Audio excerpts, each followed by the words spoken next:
લીંબડી તાલુકા પંચાયત કચેરી ખાતે કોંગ્રેસના સરપંચો ગામોમાં વિકાસોમાં કામો નહીં કરવાતા હોવાના આક્ષેપો સાથે ઇન્ચાર્જ તાલુકા વિકાસ અધિકારીને આવેદનપત્ર સાથે આવનારા સમયમાં તાળાબંધી કરવાની ચીમકી ઉચ્ચારી હતી। આજ રોજ ઘણા બધા આક્ષેપો સાથે લીંબડી તાલુકા ગ્રામ્ય અને લીંબડી શહેર કોંગ્રેસના હોદ્દેદાર અને કાર્યકરો જેમાં લખતીરસિંહ રાણા, ખુશાલભાઈ જાદવ, અનિલભાઈ સિંગલ, બાબુભાઈ સોલંકી, વાઘેલા જાદવભાઈ મકવાણા અને પુષ્પાબેન વાઢેર સહિતના લીંબડી તાલુકાના પંચાયત આવેદનપત્ર આપવા માટે દોડી આવ્યા હતા। ત્યારે આવેલા હોદ્દેદાર અને કાર્યકરોનો આક્ષેપ એવો હતો કે લીંબડી તાલુકાના ગ્રામ્ય વિસ્તારમાં જ ગામમાં કોંગ્રેસના સરપંચો છે, ગામોમાં સ્પષ્ટપણે અધિકારીઓ તેમજ ભારતીય જનતા પાર્ટીના નેતાઓ દ્વારા કામ નહીં કરવા સૂચના આપવામાં આવેલ છે। વિકાસના કામોમાં લગતી સામગ્રી લગત ભાજપના મળતિયાઓ પાસેથી ખરીદવી જુઓ, આમ કરવામાં નહીં આવે તો બિલ પાસ કરવામાં નહીં આવે એવા આક્ષેપ સાથે કોંગ્રેસના મહિલાઓ સહિત હોદ્દેદાર દોડી આવ્યા હતા અને સાથે સાથે એવો પણ આક્ષેપ કરવામાં આવ્યો હતો કે કોંગ્રેસી ગામોને પાકિસ્તાનો ગામ ગણવામાં આવી રહ્યા છે।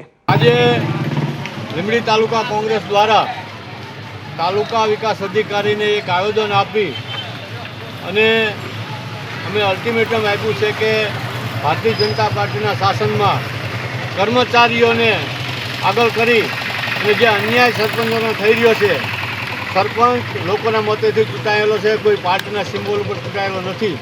વિચારસરણીથી કોઈ પણ માણસ કોઈની સાથે પણ હોઈ શકે।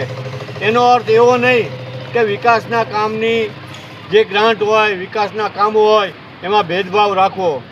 હાલમાં ઘણા ગામના સરપંચોમાં કોંગ્રેસને માનનારા હોય છે, એમના ગામના કામ લઈને જ્યારે આવે છે ત્યારે કર્મચારીઓ દ્વારા એવો ઉદ્ધતાઈભરો જવાબ આપવામાં આવે છે કે તમે પ્રમુખ પાસે જાઓ અને પ્રમુખ કહેશે તો કરી દઈશ, નહીં તો તમારું કામ નહીં થાય, તમારે જ્યાં જવું અહીંયા જાઓ, જે થાય એ કરી લો। આ વસ્તુ અતિશય નિંદનીય છે, ગંભીર બાબત છે। લોકશાહીમાં આ ચલાવી લેવાય નહીં। કોંગ્રેસ આ માટે થઈને લડત આપી રહી છે અને અલ્ટિમેટમમાં આપેલું છે કે જો આવનારા સમયમાં બીજી કોઈ પણ ફરિયાદ અરજદારો દ્વારા કે સરપંચ દ્વારા આવશે તો અમે આ તાલુકા પંચાયતને તાળાબંધીનો કાર્યક્રમ આપશું। એટલે આવો ભેદભાવ કર્મચારીઓ ન કરે।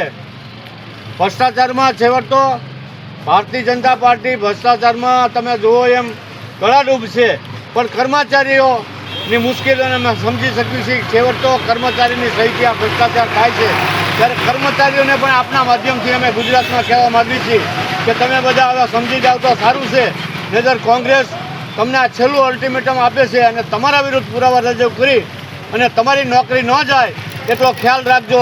આટલું કહેવા માટે આજે અમે આવ્યા છીએ। કયા લેવલથી કામ કરવાની ના પાડવામાં આવે? કયા લેવલથી, કયા અધિકારીઓ કે તાલુકા પંચાયતના કર્મચારીઓ પાસે સરપંચ જાય કોઈ કામ લઈને તો એમને સ્પષ્ટ કહેવામાં આવે છે કે તમે પ્રમુખ પાસે જાઓ તો તમારું કામ થશે। કોઈ પણ વિભાગમાં જાય, એવા માનો કે શૌચાલયનું કામ હોય, આવાસ યોજનાનું કામ હોય, એટીવીટીનું કામ હોય, આવા બધા કામમાં જે કર્મચારી પાસે સરપંચ જાય છે તે આવા જવાબ એમને આપવામાં આવે છે। આ વસ્તુ કોઈ પણ હિસાબે ચલાવી લેવાય નહીં। કેટલા દિવસનું અલ્ટિમેટ આપ્યું? અમે 15 દિવસનું એમને અલ્ટિમેટમ આપ્યું છે અને હવે કોઈ ફરિયાદ નહીં આવે એવી એમની પાસે અપેક્ષા રાખવી છે, પણ ફરિયાદ આવશે તો હવે અમે કર્મચારીઓ સાથે પણ પગલાં લેતા અચકાશું નહીં। આ બાબતની ઉગ્ર રજૂઆત લીંબડી ઇન્ચાર્જ તાલુકા વિકાસ અધિકારી હરદેવસિંહ આવેદનપત્ર થકી રજૂઆત કરવામાં આવી હતી। ત્યારે આવેલા કોંગ્રેસના હોદ્દેદાર દ્વારા જણાવવામાં આવ્યું હતું કે આવનારા 15 દિવસમાં જો અમારા પ્રશ્નોનો નિકાલ નહીં આવે તો તાલુકા પંચાયતના તાળાબંધી કરવાની ચીમકી ઉચ્ચારી હતી। ત્યારે કોંગ્રેસના હોદ્દેદાર દ્વારા ધારાસભ્યો ઉપર પણ આક્ષેપ કરવામાં આવ્યા હતા। ત્યારે જોવાનું એ રહ્યું કે આક્ષેપો કેટલાક સાચા અને કેટલાક ખોટા છે। શું અધિકારીઓ ભાજપની કઠપૂતળી છે? ભાજપ દ્વારા અધિકારીઓને અલગ પગાર આપવામાં આવે છે? શું ભાજપ દ્વારા અધિકારીઓને માનસિક કરવામાં આવે છે કે કોઈ પ્રકારની ધમકી આપવામાં આવે છે? તેવું કોંગ્રેસી કાર્યકર્તાઓ અને હોદ્દેદારો દ્વારા આક્ષેપો અને પ્રતિ આક્ષેપો કરવામાં આવ્યા હતા। એ પણ જોવાનું રહ્યું કે આવનારા 15 દિવસ પછી જો આ પ્રશ્નનું નિરાકરણ નહીં આવે તો શું તાલુકા પંચાયતને કોંગ્રેસી કાર્યકરો અને હોદ્દેદાર દ્વારા તાળાબંધી કરવામાં આવશે ખરી?